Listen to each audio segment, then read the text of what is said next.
tout un chamboulement qui fait que maintenant, très largement, le juge n'est plus seulement l'interprète de la loi, mais le juge de la loi.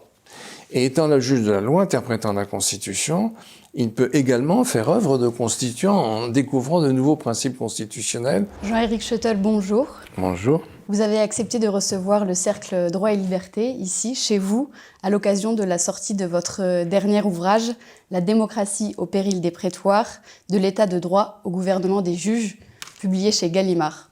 Donc, je suis Caroline Brézé, étudiante en Master 2 de droit pénal des affaires à la Sorbonne, et je m'occupe au Cercle Droit et Liberté du pôle culture juridique. Avant de commencer cette conversation, je rappelle à tous ceux qui nous regardent que le Cercle Droit et Liberté est une association créée en 2014 qui a pour but de promouvoir et défendre les libertés publiques et l'esprit critique au sein de la cité. C'est au nom de cet esprit critique que nous avons souhaité engager avec vous cette conversation. Jean-Éric Schoettl, vous êtes polytechnicien, énarque. À la sortie de l'ENA, vous intégrez le Conseil d'État, à la section du contentieux d'abord, puis à la section de l'intérieur. Par la suite, vous avez été secrétaire général au Conseil constitutionnel. On peut dire que vous connaissez nos institutions mieux que personne, surtout l'institution judiciaire. Vous n'avez ni l'esprit de système, ni l'esprit de parti, et vous avez une certaine liberté de ton, ce qui rend, à mon sens, l'analyse que vous faites particulièrement pertinente. Dans votre livre, vous expliquez qu'il existe une fissure au sein de notre démocratie entre les juges et la démocratie. La thèse de votre ouvrage est à rebours de ce qu'on peut appeler la doxa habituelle, qui veut que le juge ne soit pas nécessairement le garant de la démocratie. Et d'ailleurs, pour cela, votre constat repose sur deux phénomènes. D'une part, le fait que le droit se construise en dehors de la loi, voire parfois contre elle, et aussi le fait qu'il y ait une forme de pénalisation de la vie politique qui réduit parfois le pouvoir politique à presque rien. Dans ces deux cas, le juge vient affaiblir le pouvoir politique. Donc nous allons évoquer dans cette conversation différents thèmes, la question notamment de l'état de droit, de l'explosion des droits individuels au détriment des droits collectifs, la pénalisation de la vie politique, la supranationalisation de la vie judiciaire. Et le point commun de toutes ces problématiques, c'est la part croissante que prend le juge et le pouvoir juridictionnel, créant une sorte de déséquilibre significatif. Donc nous allons essayer de comprendre pourquoi et comment il y a ce déséquilibre au sein de notre démocratie. Alors, pour commencer cet entretien, nous allons, comme nous sommes des juristes, nous allons poser les termes de ce débat. Nous avons beaucoup entendu pendant cette campagne présidentielle le terme « état de droit », notamment à propos des propositions de la candidate Marine Le Pen. On dit souvent que ces propositions ne respecteraient pas l'état de droit. Notamment à propos de la Hongrie et de la Pologne, on dit qu'ils ne respectent pas l'état de droit. Est-ce que vous pouvez nous expliquer ce que veut dire l'état de droit, puisque dans votre ouvrage, vous parlez parfois même de fondamentalisme de l'état de droit?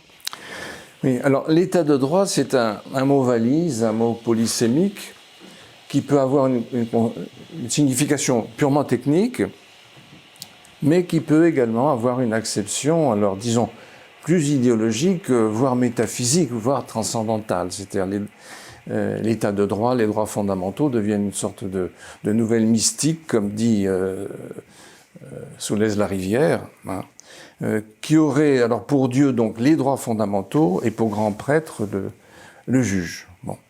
Alors, je voudrais revenir déjà à ce qu'on entend quand même traditionnellement dans notre tradition juridique occidentale, plus particulièrement française, par état de droit.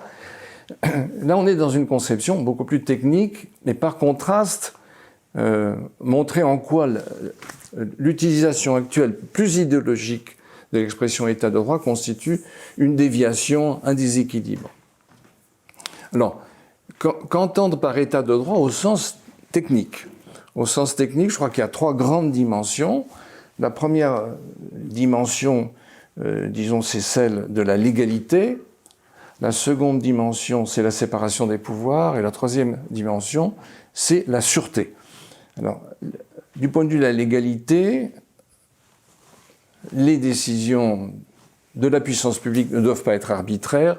Donc, les décisions individuelles doivent être encadrées par des normes.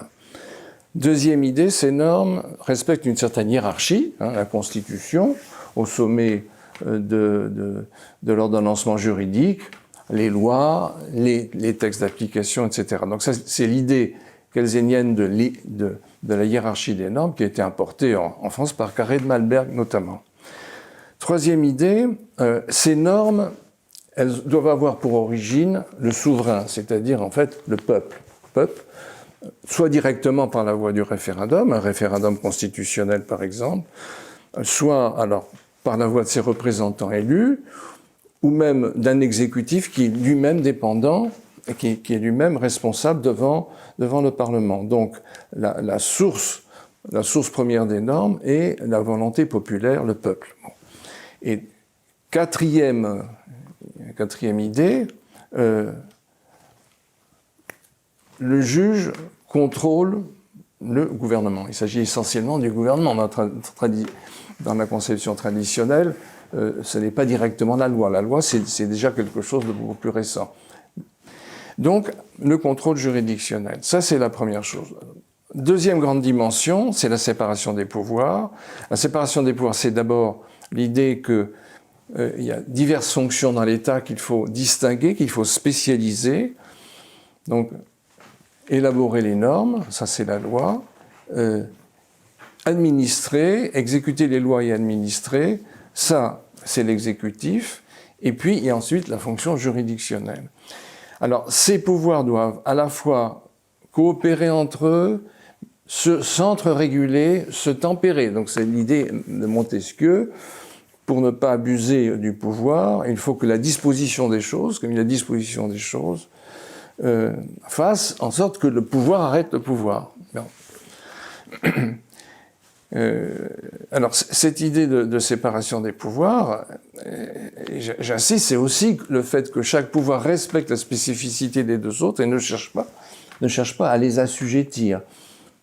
Ils interagissent dans les conditions fixées par la Constitution, mais la Constitution interdit également que certains pouvoirs empiètent sur d'autres. Alors, par exemple, régulation réciproque. Dans le système de la Ve République, le président de la République peut dissoudre le Parlement. Bon. Le Parlement peut mettre en cause la responsabilité du gouvernement. Le juge administratif peut annuler un acte administratif, etc. Mais exemple de sanctuarisation d'un pouvoir par rapport à un autre, le Parlement ne doit pas adresser d'injonction au gouvernement pour la conduite des affaires étrangères. Hein. Le juge ne doit pas interférer avec le fonctionnement interne du Parlement. Inversement, le Parlement ne peut pas s'ingérer dans une investigation judiciaire. Bon. Donc on voit bien que la séparation des pouvoirs, c'est assez subtil. C'est chaque pouvoir doit respecter les autres, mais en même temps, il y a une possibilité de régulation réciproque. Alors c'est une mécanique extrêmement subtile, il ne faut pas la fausser. À partir du moment où on fausse cette mécanique, comme dit la Déclaration des droits de l'homme, il n'y a plus de constitution. Alors ça, c'est la séparation. Alors la troisième grande dimension de l'état de droit, mais au sens un peu traditionnel et technique du terme, c'est la sûreté.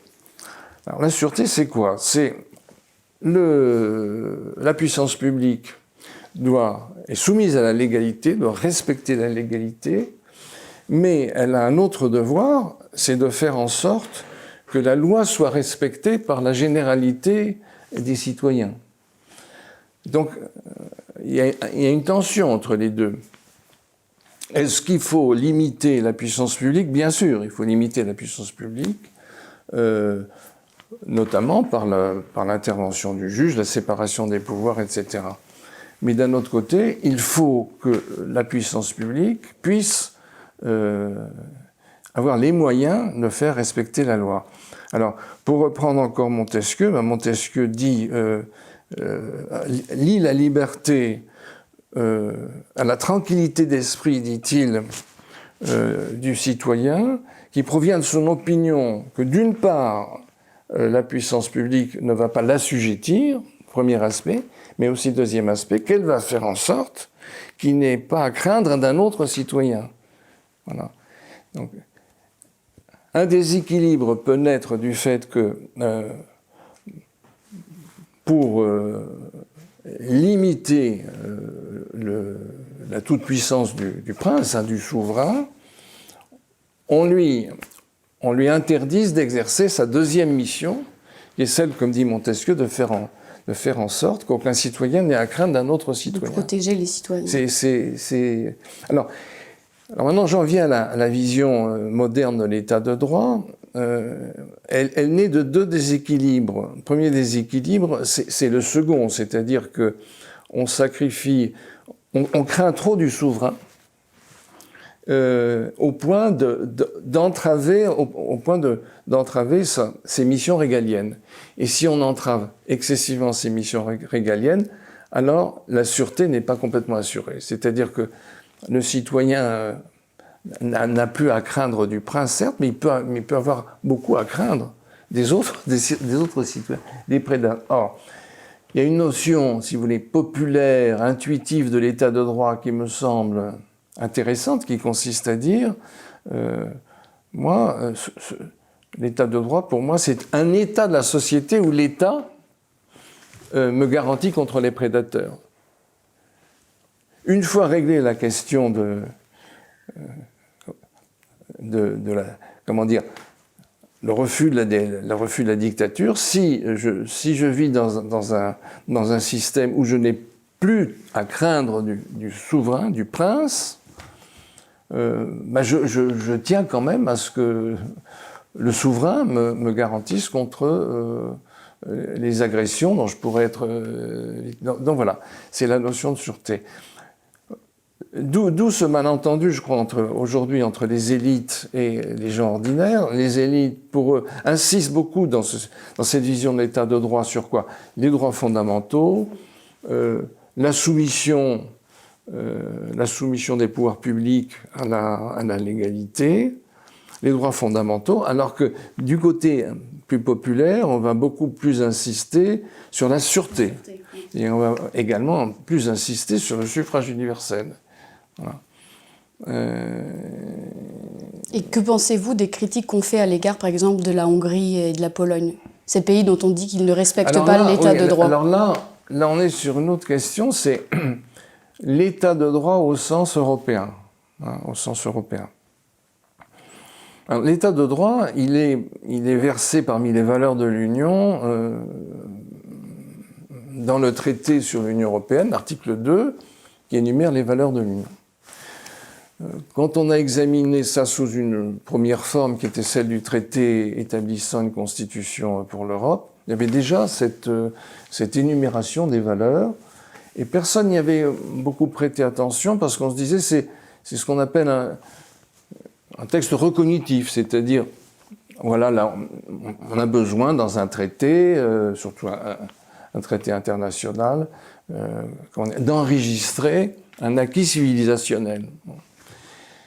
Or, cet article 2 sur les valeurs de l'Europe, les organes de l'Union ont tendance à en faire un texte de portée normative sur lequel elles fondent leurs compétences.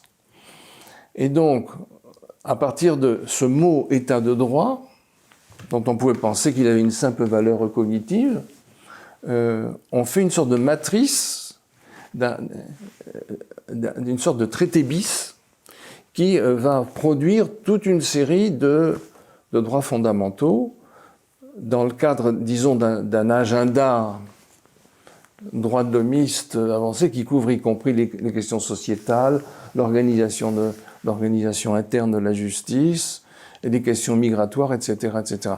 Et ce traité bis, c'est celui qu'on oppose le plus à des pays que les organes de l'Union européenne opposent à des pays comme la Hongrie ou la Pologne. Alors là, qu'on soit bien d'accord entre nous, je ne suis pas du tout turiféraire des politiques publiques appliquées par la Hongrie et la Pologne. Ce que je constate, c'est que l'Union européenne, au travers de ses organes, la Commission, le Parlement et la Cour de justice, surtout la Cour de justice,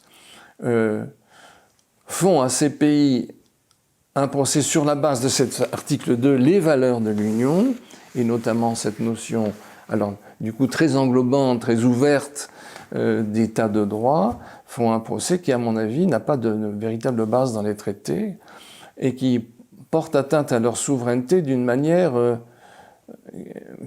qui va, comment dire, qui va créer un déblocage insoluble. Des blocages insolubles parce que, par exemple, par rapport à la Pologne, qu'est-ce qu'on dit? Le tribunal constitutionnel polonais a remis en cause un certain nombre de principes de l'Union européenne, et donc il faudrait que, en gros, que la Pologne dissolve sa cour constitutionnelle, et donc qu'elle ne se plie pas aux sentences d'un tribunal constitutionnel. Or, on pouvait comprendre que dans les composantes de l'état de droit, il y avait aussi l'idée que quand on a un juge constitutionnel, on se soumet à ses sentences. Et là, on lui demande exactement le contraire. Donc on arrive à des points de blocage qui sont dont je ne comprends pas la suite. Sauf évidemment si la Pologne changeait de gouvernement, si le gouvernement décidait de s'incliner complètement. Mais tant que c'est pas le cas. Prenons le cas de la Hongrie. La Hongrie, le gouvernement Orban, le parti Fidesz, a été réélu d'une façon très très nette. Et c'est le moment que choisit la commission pour activer la procédure de sanction financière contre la Hongrie. C'est inexpiable. On arrive à un conflit qui est complètement inexpiable. Alors à un moment en plus, je pense à l'invasion de l'Ukraine, où on s'attendrait à ce que l'Union européenne resserre les rangs et fasse la différence entre telle politique publique menée en Hongrie ou en Pologne qui lui déplaît sur le plan migratoire, sociétal, l'organisation judiciaire, et puis ce qui se passe en Ukraine. Je note d'ailleurs à cet égard que parmi les pays qui sont face à la situation ukrainienne, qui sont les plus allants pour défendre les valeurs occidentales, on trouve le mauvais élève polonais et celui qui s'est exclu lui-même de la classe, c'est-à-dire le Royaume-Uni. Le Royaume-Uni qui sont le plus en flèche pour défendre les valeurs de la démocratie. Donc tout ça est extraordinairement paradoxal. Et tout ça tient à cette dérive quand même qui est celle des organes de l'Union européenne, qui s'est ingénié à fabriquer une sorte de traité bis. Alors on dit la primauté du droit européen, certes, dans les domaines de compétences, parce que c'est vrai que c'est une condition fonctionnelle du bon fonctionnement de l'ensemble, mais dans les domaines de compétences. Or là, je pense à l'organisation judiciaire, je pense aux questions sociétales, et pour une part aux questions migratoires, on est dans des domaines où la souveraineté des États doit s'exercer, en vertu même des traités. Hein, c'est l'article 4 du traité sur l'Union européenne qui dit bien que l'Union respecte les identités des États nationaux inhérentes à leur structure politique et constitutionnelle fondamentale. Bon. En plus, l'article 4, en matière de défense, vous dit que la sécurité publique, la défense, c'est vraiment de la responsabilité. Bon. Et là, on a quand même une série de décisions de la Cour de justice de l'Union européenne qui semblent aller tout à fait à l'encontre. Oui, sous couvert de protéger les peuples, finalement, on bafoue leur souveraineté populaire. Déjà, pour s'en tenir aux questions purement de défense, alors la Cour de justice de l'Union européenne juge que la directive de 2003 sur le temps de travail s'applique aux armées, sauf exception, dit-elle. C'est pas du tout évident quand on regarde l'enchaînement des directives, c'est pas du tout évident. Mais même si les directives, c'est-à-dire le droit dérivé, conduisaient à ce résultat, la Cour de justice devrait faire prévaloir le traité. C'est-à-dire que les questions de défense sont de la responsabilité exclusive des États. Elle ne le fait pas. Elle ne le fait pas. la CEDH, de son côté, explique que le syndicalisme doit être introduit dans les armées et que la France, faute d'avoir introduit le syndicalisme dans les armées, mérite des sanctions. Donc, dans ce domaine dont les traités eux-mêmes font l'apanage de la souveraineté nationale, on a une Cour de justice qui, au plus mauvais moment, explique que contribue à ce que j'appelle l'attrition du régalien. Parce que c'est quand même appliquer le droit commun de la durée du travail dans les armées, c'est compliqué. Alors évidemment, il nous dit oui, mais on admet des exceptions. Mais justement, distinguer les exceptions du droit commun, c'est très très compliqué aussi. Donc voilà. Donc, quand c'est la Cour de justice elle-même qui va au-delà, non seulement de ses pouvoirs, mais qui admet que l'Union aille au-delà de ses compétences, des compétences qui ont été attribuées à l'Union par les États, hein, n'oublions pas que c'est une compétence d'attribution, donc tout ce qui n'est pas attribué à l'Union par les traités reste dans la souveraineté nationale. Quand c'est la Cour de justice elle-même qui opère ce glissement, franchit la ligne rouge, qui va siffler la faute? Alors, les Allemands, la Cour constitutionnelle allemande répondent c'est moi, tribunal constitutionnel allemand, c'est moi qui siffle la faute. Elle l'a fait à propos de la politique suivie par la BCE, dont on peut penser ce qu'on veut. Moi, personnellement, j'en pense beaucoup de bien, mais il y a deux questions. Est-ce que c'est opportun ou est-ce que c'est conforme au traité? Bon, le tribunal constitutionnel allemand siffle la faute, et en disant, non seulement c'est la BCE qui a franchi la ligne rouge, mais en approuvant l'action de la BCE, la Cour de justice de l'Union européenne a elle-même franchi la ligne rouge. Et là, c'est vrai que c'est un conflit assez inexpiable, dont on se sort d'une manière embarrassée, compliquée, etc. Donc vous dites dans votre ouvrage que le droit aujourd'hui se construit en dehors de la loi. Est-ce que vous pouvez préciser un peu comment on est passé de l'état de droit au gouvernement des juges? Donc quand je suis entré, moi, il y a un certain nombre d'années au Conseil d'État, la loi était au-dessus de tout, elle était au sommet de l'édifice juridique. Elle n'entrait pas d'ailleurs dans un trop grand luxe de détails, puisque l'article 34 de la Constitution, c'est selon les domaines, les règles générales ou les principes fondamentaux. Le décret, lui, il prenait les mesures d'application. Le juge, lui, appliquait la loi, les décrets d'application. Il comblait évidemment les silences de la loi lorsqu'il y avait lieu de le faire, mais il n'écartait pas la loi. Et au contraire, il s'efforçait d'être le plus fidèle possible à la volonté du législateur en se référant aux travaux parlementaires.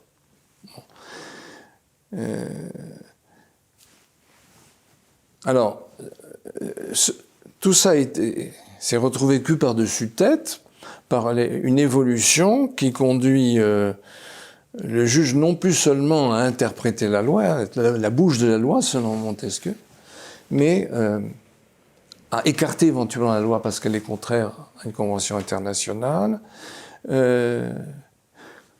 à transmettre au Conseil constitutionnel via la QPC des contestations portant sur la loi dont il vous est fait application. Le Conseil constitutionnel lui-même, qui dans un premier temps était un simple régulateur des pouvoirs publics, qui en 71 a considéré qu'il lui appartenait également de contrôler la loi par rapport à la déclaration de 89, l'ensemble du bloc de constitutionnalité, puis qui a pu être saisi par une soixantaine de parlementaires dans chaque chambre, puis qui s'est vu reconnaître la possibilité d'examiner une loi après sa promulgation, ça c'est la QPC, qui lui-même a considéré qu'il était également compétent pour juger d'ordonnances non ratifiées. Bon, tout un tout un chamboulement qui fait que maintenant, très largement, le juge n'est plus seulement l'interprète de la loi, mais le juge de la loi. Et étant le juge de la loi, interprétant la Constitution, il peut également faire œuvre de constituant en découvrant de nouveaux principes constitutionnels. Par exemple, récemment, le Conseil constitutionnel, avec le principe de fraternité, qui, dit-il, s'oppose à ce que soit pénalement sanctionné celui qui concourt à l'aide à la circulation des immigrés clandestins. Et puis par ailleurs, vous avez tout le droit international. Et le droit international qui est directement appliqué, s'agissant du droit européen, directement appliqué par le juge national, qui est une sorte de supplétif de la Cour de justice. Mais plus généralement, le juge national, le juge de première instance lui-même, doit faire prévaloir le traité sur la loi. Et faisant prévaloir le traité sur la loi, c'est pas seulement les dispositions très précises du traité sur d'autres dispositions qui entreraient en conflit de la loi, mais c'est également des principes très généraux. Prenez l'article 8 de la Convention européenne des droits de l'homme, c'est le droit à la vie privée familiale, dont on a tiré des conséquences dans tous les domaines, oui. Migratoires, sociétales, etc. Je prends l'exemple de la filiation. Alors, la Cour de cassation estime que la filiation de l'enfant né à l'étranger d'une GPA doit être reconnue à l'égard de son géniteur français, de son, disons, père d'intention biologique français. Le Conseil d'État, de son côté, paralyse une loi française très, très précise sur l'insémination artificielle, qui interdit toute insémination post-mortem en disant, alors, dans le cas de l'espèce, que ça pourrait ne pas être vrai dans un autre cas, en disant non, l'interdiction de l'insémination artificielle post-mortem, lorsque donc le sperme du mari a été conservé, doit être possible dans le cas de l'espèce parce que sur la base d'une sorte d'empathie à l'égard d'une situation particulière. Et tout ça est fondé sur l'article 8 de la Convention européenne des droits de l'homme, le droit à une vie privée familiale. Personne ne pouvait imaginer qu'on en tirerait de telles conséquences. Ce même article 8, d'ailleurs, qui fonde le droit au regroupement familial des étrangers, voilà. Donc le juge, avec des nouveaux outils, des nouveaux pouvoirs, le contrôle de proportionnalité, les principes généraux du droit, en fait, en réalité, s'arroge de nouveaux pouvoirs. Vous êtes assez critique à l'égard des juges. Est-ce que, selon vous, il faut casser le monopole de l'ENM ? Alors, du point de vue... alors, le monopole de l'ENM, c'est autre chose. Je pense qu'on aurait intérêt à avoir en effet une justice judiciaire. Là, on parle de la justice judiciaire. Jusqu'à présent, on a parlé plutôt du juge constitutionnel ou des juges supranationaux. S'agissant du juge judiciaire, ce qu'on peut craindre, c'est l'entre-soi. C'est le fait d'être trop tôt propulsé dans des fonctions qui supposent quand même une certaine sensibilité par rapport aux problèmes généraux de la société, une certaine expérience de la vie, une expérience de l'administration, etc. Donc, casser le monopole. L'ENM aujourd'hui n'a pas de monopole, parce qu'il existe quand même déjà des tours extérieures. Ce que je souhaiterais, c'est que ces tours extérieures soient beaucoup plus largement utilisées et qu'on puisse recruter dans la magistrature des gens expérimentés, qui pourraient être des travailleurs du droit comme des avocats, mais qui pourraient être aussi, je sais pas, des commissaires de police, etc., ou des juristes d'entreprise, etc., de manière à aérer, à oxygéner une magistrature judiciaire qui a trop tendance à être repliée sur elle-même. Mais la vraie question, c'est est-ce que on n'a pas été trop loin et dans les compétences attribuées, les compétences juridictionnelles. Et là, moi, sur la question particulière de la question prioritaire de constitutionnalité, j'ai des états d'âme. C'était ma prochaine question. On a vécu très longtemps sans la QPC. la QPC a été une véritable révolution, ne serait-ce que sur le plan quantitatif. Sur le plan quantitatif, on a jugé plus de QPC depuis l'entrée en vigueur en 2010. De ce contrôle a posteriori en 2010 qu'on avait jugé de loi a priori depuis l'origine de la Ve République. Oui, bon. On est arrivé, je crois, il y a quelques jours à la 1000e QPC. 1000e QPC.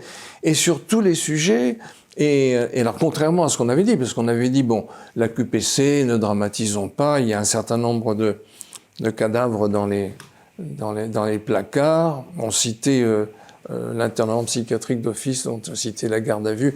Bon, la QPC va permettre de faire le ménage, et puis ça va se tarir. Ça se tarit pas du tout, et puis on s'aperçoit que ce sont des lois très récentes qui peuvent faire l'objet, même plusieurs fois de suite d'une QPC, ou des lois très anciennes auxquelles on applique évidemment des principes qui n'étaient pas en vigueur à l'époque, donc avec un effet de rétroactivité. Donc surtout avec la QPC, ce à quoi on assiste, c'est à une sorte de dévalorisation de la loi, parce que la loi devient un objet précaire et révocable qui est à la merci d'une astuce procédurale, l'imagination des avocats, etc. Donc tout ça ne contribue pas à la valorisation de la loi, et par ailleurs, la personne même du représentant, de l'élu, est de plus en plus soumise à la pénalisation de la vie publique. Dans l'affaire du Mediator, on a vu que était recherchée, au fond, la responsabilité pénale d'un organe parlementaire contre les dispositions tout à fait expresses de la Constitution. Alors là, c'est ce que je disais tout à l'heure sur la séparation des pouvoirs, c'est aussi une certaine sanctuarisation mutuelle.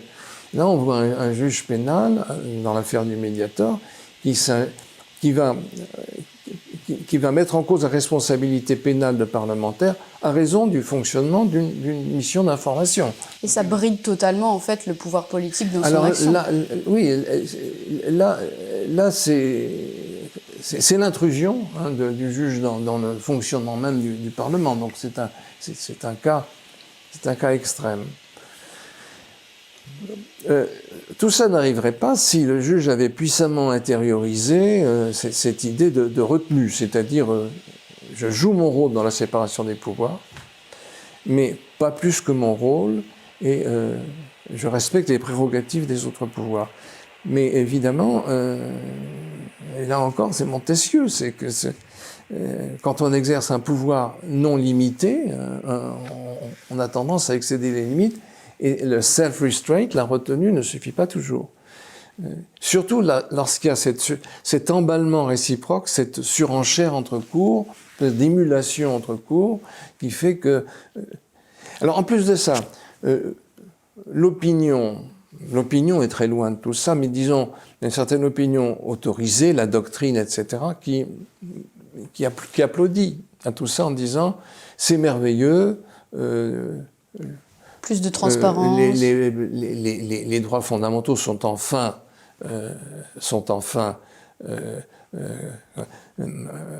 entre les mains sont défendus par des juges, ne sont plus entre les mains du prince.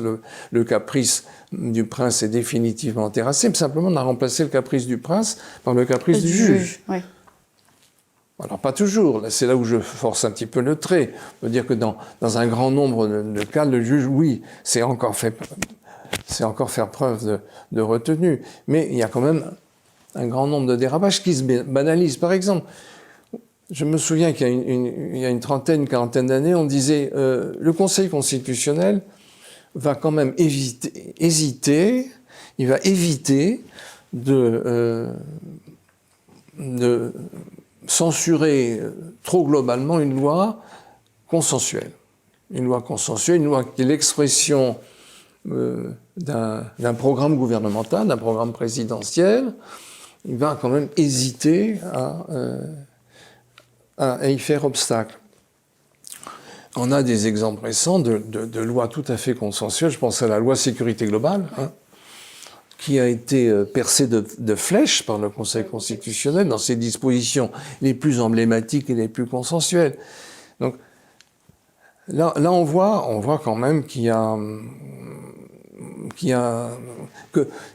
le contrôle juridictionnel, par ailleurs indispensable, moi je suis un défenseur et même du contrôle de constitutionnalité, mais il ne faut pas que le pouvoir juridictionnel sorte de son lit, ce pouvoir juridictionnel qui peut être celui du juge constitutionnel, du juge administratif, des cours supranationales ou du juge judiciaire.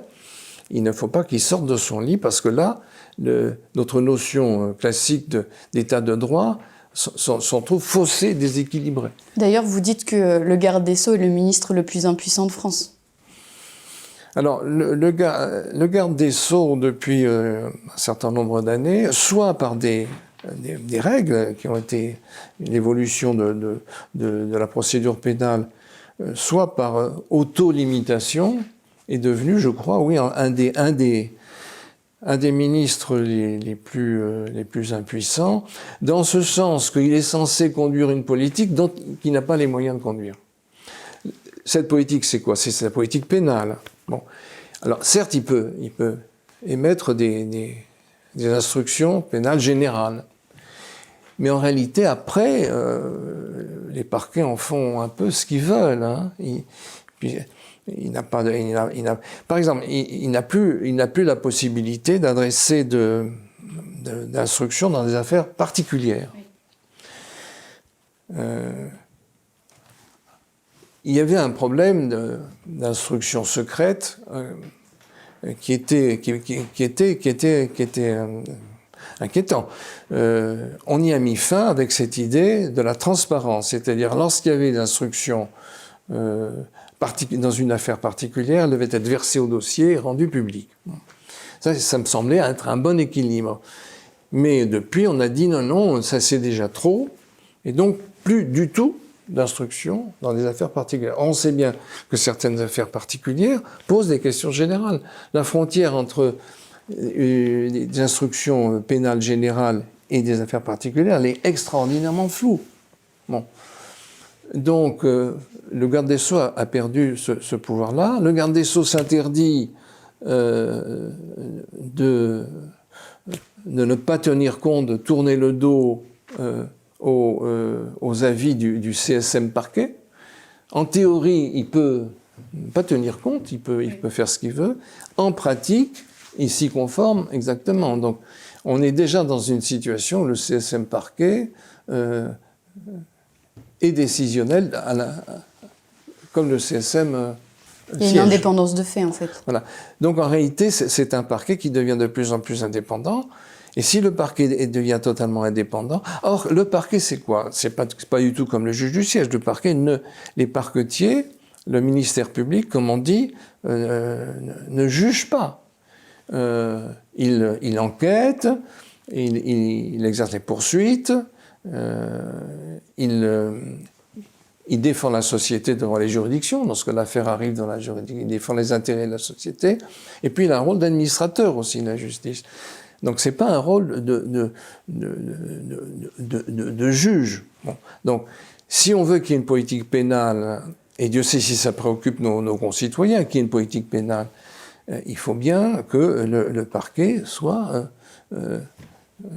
véritablement sous l'autorité du garde des Sceaux, que le garde des Sceaux ait les moyens, notamment au travers de la gestion des carrières individuelles, et les moyens, ou des instructions dans des affaires particulières, dès lors que tout ça est transparent, et les moyens d'exercer cette politique pénale, ne serait-ce que pour lui permettre de répondre de cette politique pénale devant le Parlement, c'est-à-dire devant les représentants du peuple souverain. Donc là, il y aurait une grande réforme à faire qui consisterait à séparer le siège du parquet, mais pas du tout comme le soutiennent les syndicats de magistrats actuels, pas du tout pour faire du parquet une entité totalement indépendante qui dépendrait d'une sorte de procureur de la République totalement indépendant, où chaque parquetier mènerait sa politique pénale chacun dans son coin, mais pour en faire, comme ça se passe dans les pays anglo-saxons, par exemple, pour en faire des agents publics qui ne sont pas des magistrats, mais qui ont évidemment quand même des prérogatives particulières, mais qui sont placés sous l'autorité du garde des Sceaux. Alors ça, c'est quelque chose d'assez disruptif. J'imagine dans mon livre un autre remède de cheval pour faire rentrer la justice dans son... Non, quand je dis faire rentrer la justice dans son lit, ça ne veut pas dire mettre fin au pouvoir des juges. Les juges doivent exercer le pouvoir qui leur appartient d'exercer dans le cadre de l'état de droit, disons, plus traditionnel. Mais il faut quand même contrer ces débordements. Et un des moyens que j'imagine, c'est de pouvoir donner au Parlement, mais au travers évidemment de procédures très solennelles, majorité qualifiée, le pouvoir de dire non, cette disposition législative que vous avez censurée, je la maintiens, je la confirme. Elle passera. Cette espèce de dernier mot, c'est ce que j'appelle le dernier mot parlementaire.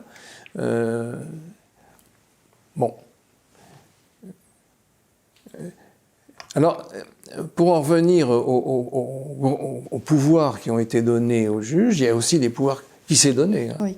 Et notamment en matière de liberté individuelle. Oui. Vous êtes assez critique. Vous parliez par exemple de contrôle de proportionnalité. Contrôle de proportionnalité, ça c'est depuis maintenant une dizaine d'années. Tous les juges le pratiquent, comme la Cour européenne, la CEDH. Ça consiste à procéder à une vérification méticuleuse lorsque des droits ou des libertés sont en question, du caractère adapté, nécessaire et proportionné de la mesure. Bon. À mon époque, si vous voulez, en matière par exemple, d'exercice des pouvoirs de justice, c'était l'erreur manifeste d'appréciation. Expulsion d'étrangers, par exemple, on pratiquait un contrôle de l'erreur manifeste d'appréciation. Qu'est-ce que c'était que l'erreur manifeste d'appréciation? C'était, pour reprendre les termes de mon premier président de chambre, un conseiller d'État, c'est l'erreur qui vous sautait aux yeux lorsqu'on ouvrait un dossier, celle qui vous sautait aux yeux. Mais là, ça va beaucoup plus loin. C'est un contrôle qui est tellement méticuleux, qui conduit en fait le juge à se substituer, à substituer son appréciation à celle de l'administration, du pouvoir public, celle du législateur lorsque c'est le Conseil constitutionnel qui le pratique, celle de l'administration lorsque c'est le juge administratif qui le pratique, et de façon elle-même très subjective. Oui. C'est-à-dire que non seulement les droits subjectifs deviennent le critère prédominant dans le cadre d'un contrôle très poussé, mais que l'appréciation devient subjective. Pour reprendre l'exemple de l'insémination post-mortem, c'est vraiment sur la base, quand on regarde le dossier, d'une appréciation, d'une sorte d'empathie à l'égard d'une situation personnelle dans des circonstances extrêmement particulières, que la loi est paralysée dans les circonstances de l'espèce. Voilà. Alors que, si vous voulez, c'est une appréciation qui... C'est pas une question qui avait échappé au législateur. Bon, le législateur l'avait réglé. On peut ou pas être d'accord sur le fond. Par exemple, sur le fond, on peut dire oui, le Conseil d'État a raison sur le... Mais la question n'est pas là. La question c'est, est-ce que dans une démocratie qui est encore une démocratie représentative, une question comme celle-là est du domaine du juge ou du domaine du législateur? Lorsque le législateur a eu tout à fait conscience du problème et lorsque c'est en connaissance de cause qu'il a fait cette loi. Bon. Si on n'est pas content de la solution, la loi, ça peut se changer, mais c'est le législateur qui doit revenir sur ça. Voilà. Et c'est pas une question qui est propre à la France. Aux États-Unis, le débat a eu lieu, par exemple, sur la question du mariage entre personnes de même sexe. Là, on a une discussion très très vive au sein même de la Cour suprême. La Cour suprême a décidé que, au nom du principe d'égalité dont il est fait une application extraordinairement extensive aux États-Unis, que les États devaient l'organiser, ils devaient reconnaître les mariages entre personnes du même sexe pratiqués dans d'autres États, puisque c'est des législations d'État. Voilà, le juge Scalia a dit c'est une question. Qui sommes-nous Qui sommes-nous pour dire ça? Mariage entre personnes de même sexe, moi j'y suis pas personnellement favorable, mais ce n'est pas au juge. Oui. Et d'ailleurs, sur ce point-là, le Conseil constitutionnel français a été raisonnable. Puisque dans un premier temps, à l'occasion d'une QPC, d'une des premières QPC, il a été soutenu qu'il était contraire à tout un tas de principes d'égalité, etc., de ne pas reconnaître le mariage entre personnes de même sexe. Il a dit non, ça n'est pas à moi de le dire, c'est au législateur de dire si oui ou non. Bon. Et dans un deuxième temps, lorsque le mariage entre personnes du même sexe a été organisé par la loi, alors là, la loi a été attaquée, et là, à nouveau, il a dit il est loisible au législateur, c'est vraiment ni dans un cas ni dans un autre, ni l'interdiction ni l'autorisation ne sont contraires à des principes constitutionnels, et c'est au législateur d'en décider. Mais avec cette interprétation subjective du juge, on a quand même l'essor des droits individuels, au détriment bien souvent d'une conception, on pourrait dire, de l'intérêt général, de droits collectifs. Et d'ailleurs, vous proposez dans votre ouvrage, à la fin de votre ouvrage, quelques propositions pour changer un petit peu les choses, et vous proposez notamment la sortie de la CEDH. Je pense que pour tous ceux qui nous regardent, c'est une position qui est un peu étonnante. Est-ce que vous pouvez revenir un peu sur cette proposition-là ? Oui, il y a déjà l'idée que, disons, un respect trop absolu, intransigeant, abstrait des droits individuels peut se retourner non seulement contre les intérêts indivis de la société, intérêts à long terme, etc., mais même peut se retourner contre des intérêts concrets, des gens concrets. L'exemple que je donne, c'est le meurtre d'Olivier Maire, le père Olivier Maire, par l'incendiaire de la cathédrale de Nantes, qui avait été placé sous contrôle judiciaire. Alors, la combinaison d'un certain nombre de jurisprudences protectrices, mais qui ne sont que des jurisprudences, conduit à ce que la veille du meurtre, il ne soit ni incarcéré au titre de la détention provisoire qui avait dû s'arrêter, il ne soit pas expulsé parce que son état mental s'oppose à ce qu'il soit expulsé vers le Rwanda, son pays d'origine, qui ne lui prodiguerait pas les soins nécessaires, et que par ailleurs son contrôle judiciaire s'oppose également à ce qu'il soit expulsé, puisque ce contrôle judiciaire est assorti d'une interdiction de quitter le territoire.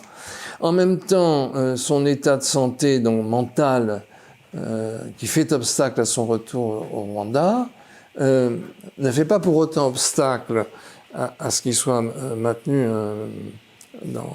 qu'il soit retenu dans un hôpital psychiatrique, parce que là encore, les principes applicables à l'internement psychiatrique d'office sont très légitimement protecteurs. Mais là, on voit bien que la combinaison de ce droit très protecteur, de ces jurisprudences très protecteurs, conduit à ce que la veille de l'assassinat, il n'est ni éloigné, ni incarcéré, ni interné. Bon. Et le garde des Sceaux et le ministère de l'Intérieur disent, à mon avis, à juste titre, non, il n'y a pas eu, parce que évidemment, il y a eu une certaine émotion dans cette... Bon. Il dit, mais il n'y a pas eu d'erreur technique de la part de l'administration ni du... Oui, mais mais ils n'ont pas... En revanche, je crois qu'ils ont tort de se satisfaire d'un état de droit, oui, qui, d'une manière, alors là, tellement emblématique, sacrifie les droits de la société à des droits individuels. En l'espèce, plus que ça, tout se passe comme si, au nom des droits, la protection des droits individuels, on avait sacrifié la vie sur l'autel des droits individuels et sacrifié la vie d'un homme admirable qui était le père Olivier Maire. Bon. Alors, tout ça naît du fait que ce que j'appelle le fondamentalisme des droits de l'homme braque le projecteur sur la personne qui va être directement affectée par exemple par une règle de police, par une règle contraignante, par l'action de l'administration, et on ne voit pas plus loin que ça. On ne voit pas plus loin que le prévenu, que le fauteur du trouble dans une manifestation. Le fauteur du trouble est d'abord un manifestant. Bon. Et donc, de même que le prévenu, lors d'une garde à vue, c'est le prévenu qu'il faut absolument protéger. Donc, il faut absolument lui notifier son droit de garder le silence. Bon. D'accord, dans ces cas-là, le prévenu est bien protégé, c'est d'ailleurs un acquis mais il faut considérer l'ensemble l'intérêt général des intérêts. L'intérêt général, derrière le prévenu, il y a aussi la victime réelle ou potentielle. Donc, à force de privilégier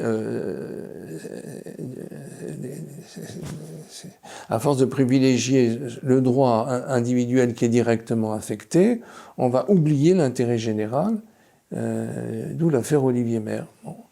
Et est-ce que vous ne pensez pas que, par exemple, si on sortait de la CEDH, les juges français, eux aussi, prendraient des dispositions et des jugements qui seraient à peu près conformes à la CEDH? Alors, vous avez raison, c'est-à-dire que tout ne vient pas de la CEDH. Bon, la CEDH n'existerait pas, la Cour de Strasbourg n'existerait pas, il existerait ne serait-ce que sur le plan constitutionnel, il existerait une certaine vision des droits individuels qui a tendance à sacrifier l'intérêt général.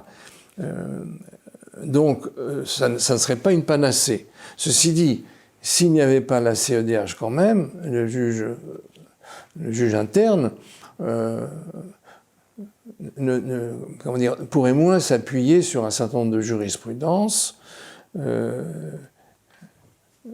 pour écarter l'intérêt général au profit d'une vision, encore une fois, de l'état de droit qui, à force de redouter la vieille raison d'État, on vient à ne plus suffisamment servir les intérêts individuels de la société. Ça va conduire à une forme de morcellement aussi. On assiste à comme ça une fracture de la société française. Et d'ailleurs, j'aimerais clôturer cet entretien avec une question qui est sans doute un peu plus large.